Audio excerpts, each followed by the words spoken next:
Olá, tudo bem? Bem-vindos a mais um episódio do nosso podcast O Universo Materno Infantil, com Doce de Lente Fotografia e Monique Abdala.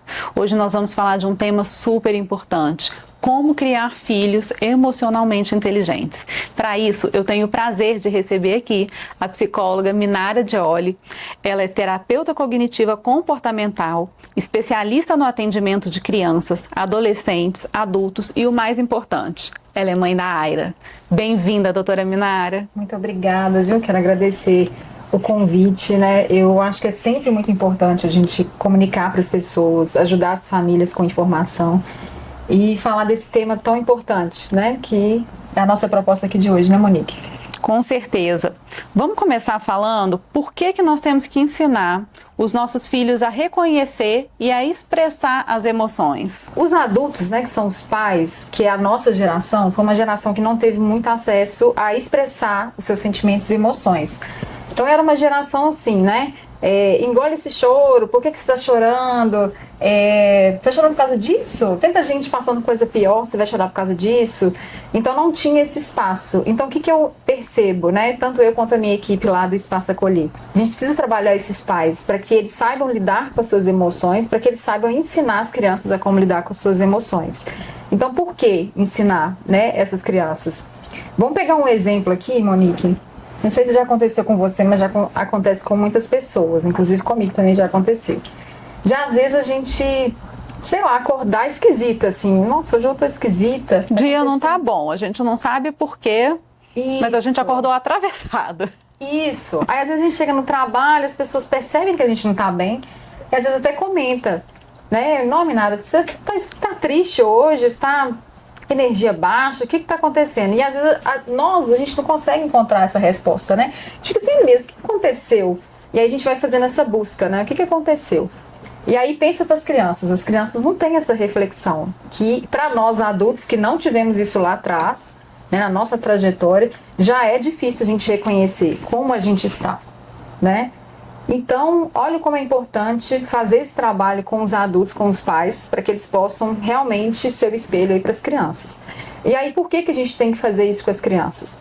Para que elas saibam, né, ter esse autoconhecimento, ter essa percepção, saber identificar, ter essa autonomia sobre as suas ações. E tem um papel muito importante também. A criança ela começa a ter empatia. Então, a partir do momento que eu visualizo no outro o que está acontecendo, porque esse exemplo que eu trouxe foi para mostrar isso para vocês, que a gente tem essa função das emoções de comunicar para as pessoas que a gente está feliz, que a gente está triste, que a gente está com raiva. Então a criança ela já começa a ter uma interação social com o próprio mundo, com as questões dela, e isso é muito importante para a interação social. A gente fala criar filhos emocionalmente saudáveis, né? Emocionalmente inteligentes. O que é essa inteligência emocional? Quando a gente fala de inteligência emocional, muitas pessoas pensam assim, eu tenho que aprender a lidar com as minhas emoções. Mas não é só isso, gente.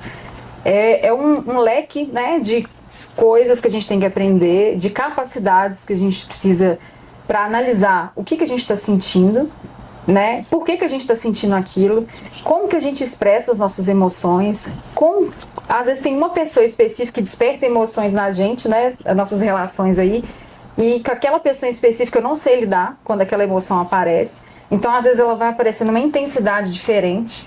Então é todo esse processo, né, de conhecimento, e isso a gente tem que desenvolver. Então assim, a inteligência emocional não é aquilo que a gente pensa assim, eu tô com raiva e aí vou com isso mesmo. Não é uma coisa que a gente menospreza a emoção, né? A gente entende o que ela significa pra gente. E aí, a partir desse momento que a gente entende, e isso não é um processo simples, né, gente? É um processo que a gente fica ali todo dia, mas por que eu fiquei com raiva disso? É um processo mesmo de autoconhecimento. E aí, tem situações, pessoal, que a gente fica com muita raiva. Vou usar a raiva aqui de exemplo. Não quer dizer que é assim, Minara, vou apertar um botão aqui, essa raiva vai aparecer. Não, inteligência emocional é a gente lidar com as situações do dia a dia, entendendo que aquela emoção faz parte. Depois que eu entendo que isso é meu, aí eu vou aceitar isso, né, que isso é meu, as emoções elas são humanas, e aí eu vou pensar o que eu vou fazer com isso. Então, inteligência emocional é essa capacidade que nós temos de lidar com essas situações, entendendo que as emoções fazem parte do nosso dia a dia. Eu tinha pedido à doutora Minara para ela dar algumas dicas, né, de como que a gente poderia... eu falo a gente porque eu não tenho filho, mas eu botei, então eu já estou aprendendo. Como que a gente pode ajudar a desenvolver essa inteligência emocional nas crianças. E aí ela me deu uma lista de coisas aqui, como identificar as emoções dessa criança, mostrar empatia, mostrar a maneira adequada de expressar os sentimentos, ensinar a lidar com as emoções, desenvolver a habilidade de resolver problemas que nós adultos não temos, né? E fazer da inteligência emocional uma meta a longo prazo. A gente consegue falar um pouquinho de cada coisa para a gente conseguir esclarecer melhor isso para os pais? Sim. Então vamos começar do primeiro? Identificar as emoções da criança. Isso. E aí eu vou até trazer alguns exemplos, porque hoje, né, como a Monique falou, eu tenho uma menininha, que é a Aira, tem 1 ano e 3 meses. E aí, assim, por mais que a gente tenha a teoria, né, gente, a gente sabe que a prática é desafiadora. Então, assim, por mais que eu tenha todas as técnicas, sei como lidar, ser mãe, né, e ser pai... Não tem um manual, né, gente? Não vem com isso. Então, e isso pode tranquilizar muitas mães, né, gente? Porque não é fácil. Sim. Né? As pessoas gostam muito de dar palpite, mas é muito difícil você criar e educar uma criança. Sim. E tá tudo bem se ela não conseguir fazer tudo. Tá tudo bem, gente. Você, pai, mãe, você é um ser humano. Então você não é um super-herói que tem que ser perfeito. Você vai tentar dar o melhor pro seu filho. E assim, se você não sabe como fazer, né, movimentos assim, como assistir o podcast, é você aprender na prática como que eu posso ajudar meu filho a lidar com as emoções. Entendendo que eu também tenho que aprender a lidar com as minhas emoções, né, para que isso aconteça com sucesso. Então, vou trazer um exemplo. Birra, que eu acho que é um assunto que mais aparece, né, lá no consultório. Só abrindo um parênteses aqui, gente, no consultório a gente orienta os pais sobre as fases do desenvolvimento infantil. Então, às vezes o pai chega desesperado, fala assim, não, mas eu não tô dando conta, tá acontecendo isso, isso. Aí a gente tranquiliza, é normal. Então, por exemplo, a minha filha agora com 18 meses, 18 até 2 anos, ela entra na famosa fase da adolescência. Então, é aquela fase que quer escolher tudo, só usa uma roupa, a comida já começa a ficar mais seletiva, isso eu quero, isso eu não quero. E aí os pais até buscam acompanhamento. Assim, tem uma filha, né, um filho de 2 aninhos, está muito desafiador. Com 2 aninhos ela escolhe a roupa dela. Já escolhe, ele já tem essa construção do início aí da autonomia deles, né? E aí é interessante, gente, porque eu sabendo que isso é uma fase da criança que é esperada, igual de 3 a 5 anos, tem a dificuldade com regra e com limite, então não, é muito difícil, né? Porque é esperado, os pais vão ficar assim, então se é da fase, não tem nada anormal acontecendo com meu filho. Então é um primeiro ponto. Então, birra, né? Você fez um combinado, a criança não cumpriu. Aí ela começa a birra, o choro, né? Às vezes se joga no chão, debate, sai pisando duro. Como que o pai pode lidar? Então, assim, nesses acessos de raiva, é você mostrar pro seu filho o que ele está sentindo. Ó, filho, eu sei que você ficou com muita raiva. Papai tá vendo que você não gostou, né? Só que nós fizemos um combinado.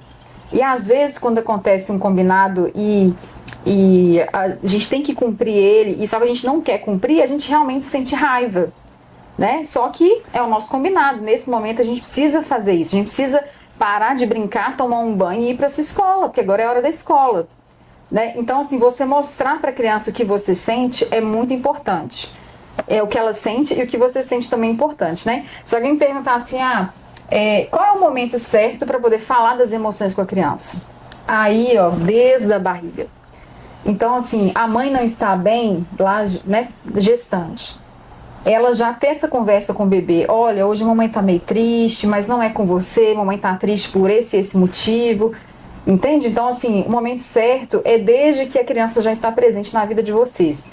Para ela já entendendo o que são as emoções e ela tá ali vendo vocês, né? Então ela vê a forma como vocês estão lidando com as emoções e quando vocês expressam. E ela vai repetir isso, que ela aprende com vocês. E a maioria das pessoas não acreditam nessa bagagem emocional que a criança tem, né? Muitos traumas, muitos medos. E acho que isso já vai também para a segunda dica, que é mostrar empatia, né? Eu vi uma mãe falando outro dia, a maioria das mães, quando a criança cai e machuca, fala, pulou, não foi nada, né? E aí a mãe sentou e falou, meu amor, você machucou. Eu sei que dói, pode chorar, porque eu também já machuquei, eu sei o quanto dói. E depois ela distraiu aquela criança.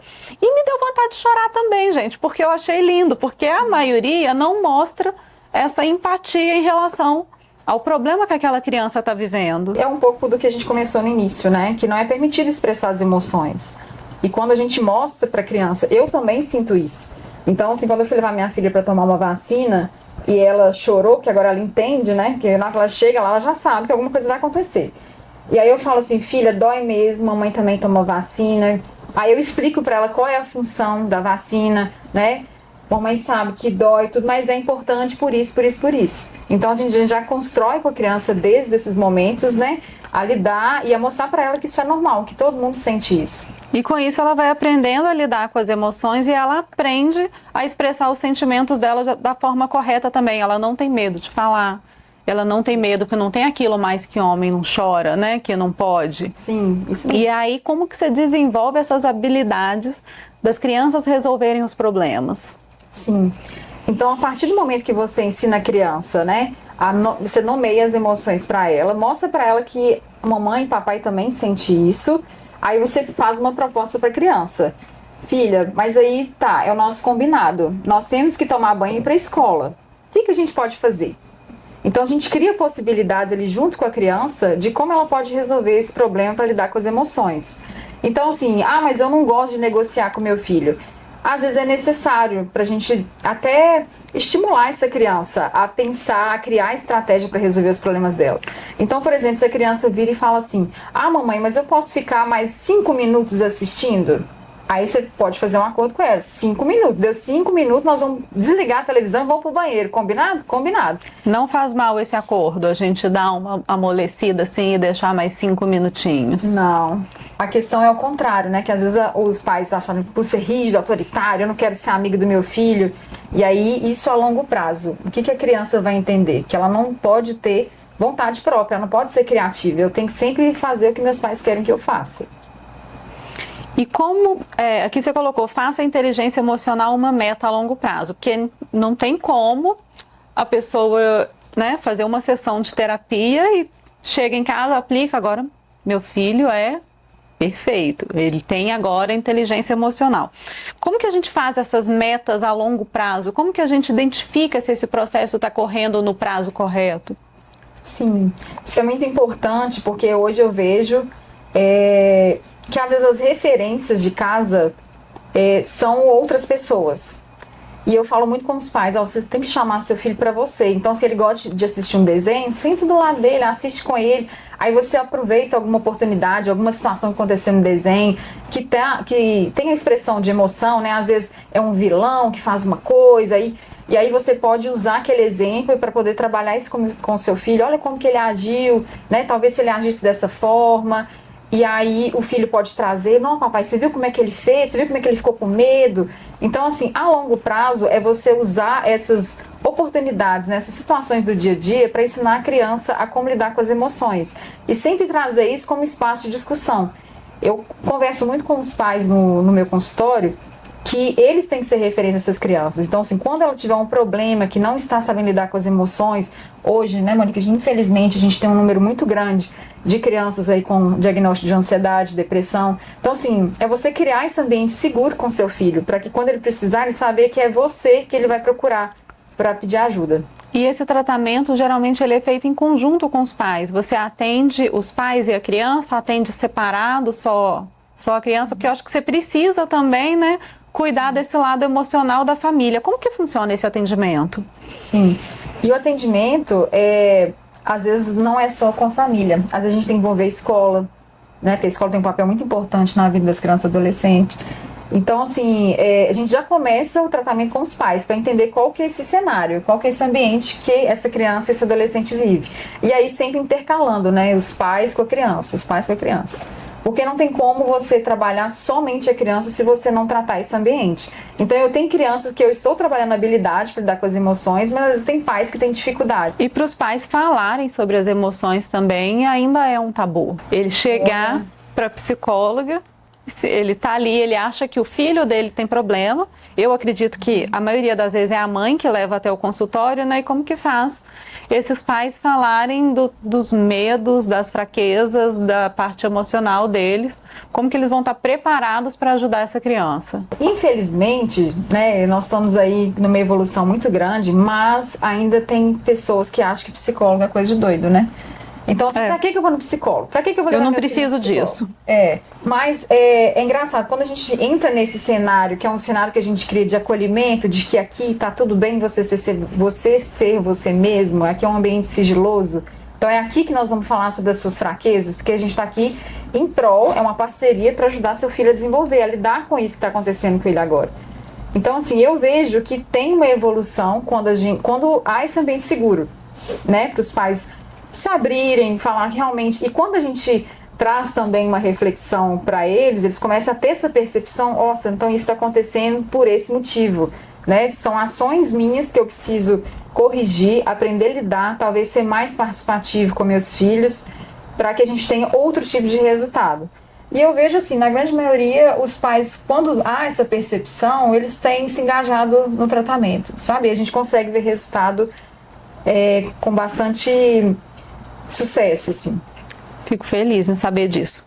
Eu queria finalizar com a gente dando algum exemplo de uma situação corriqueira do dia a dia que ocorre quando a criança depende da atitude dos pais para construir essa inteligência emocional. Aconteceu algo naquela família ali e o que os pais podem fazer de positivo para, na resolução daquele problema, construir a inteligência emocional daquela criança, né? Porque dependendo da reação dos pais perante um acontecimento, né, ele vai gerar mais insegurança, mais ansiedade. Como que ele faz isso de uma forma positiva? Eu vou trazer, assim, mais das queixas, né, que eu tenho no consultório, que é a questão do para casa.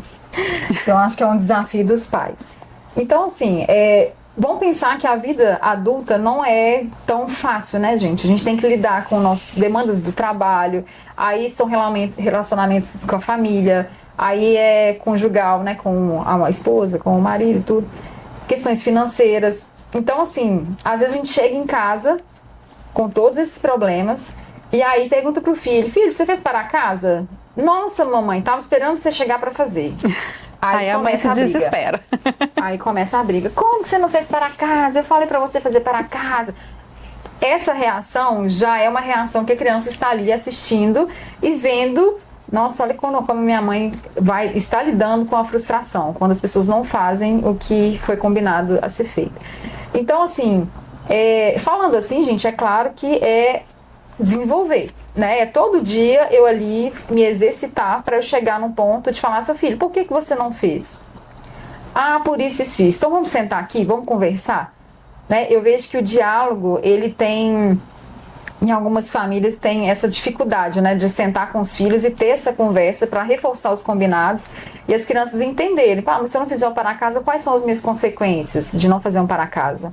Né? Não é só xingar, né? Eu acho que os pais acham que vão perder a autoridade, né, se ele não brigar, se ele não for enérgico. E nem sempre essa é a melhor forma de mostrar para a criança que direção que ela deve tomar.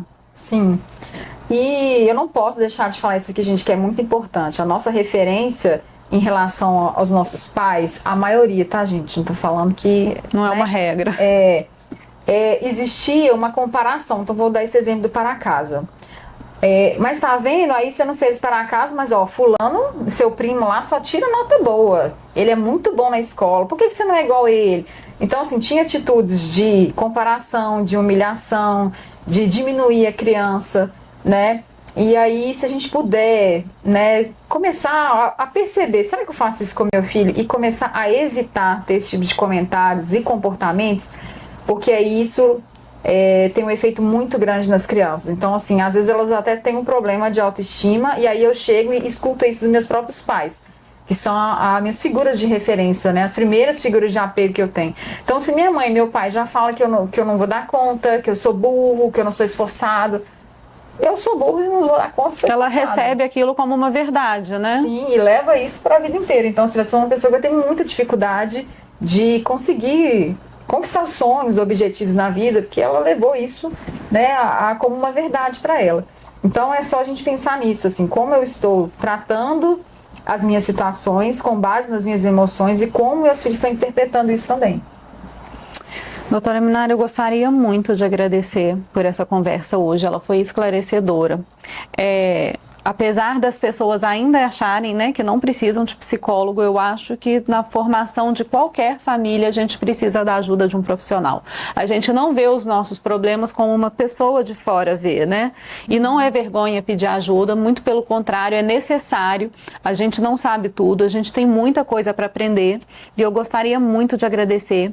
Queria que você deixasse aqui seus contatos, suas redes sociais. Eu sei que você tem um e-book também para ajudar os pais, né? Pode falar um pouquinho dele também, porque eu acho que é muito enriquecedor para a nossa audiência. Monique, até te agradecer o convite e falar aqui para os pais que nós temos o nosso Espaço Acolher. Você pode procurar mais informações no nosso Instagram, que é espaçoacolher.barreiro. Além da psicologia, lá nós temos atendimento com fonoaudióloga e também psicopedagoga. E aí, a Monique comentou com vocês do nosso e-book. Nós fizemos um projeto muito grande com a doutora Thaís, que nós falamos aí uma semana sobre a ansiedade. Então, o e-book chama Uma Disputa Poderosa entre a Sua Ansiedade e a Relação com Seus Filhos. Então, assim, como eu, pai e mãe, estou lidando com a minha ansiedade e quais os impactos disso na relação com os meus filhos. Então, ó, super interessante. Aí vocês podem me procurar também lá no Instagram, que é psicóloga_Minara. E outra coisa também, nós estamos fazendo agora na nossa região a Oficina das Emoções.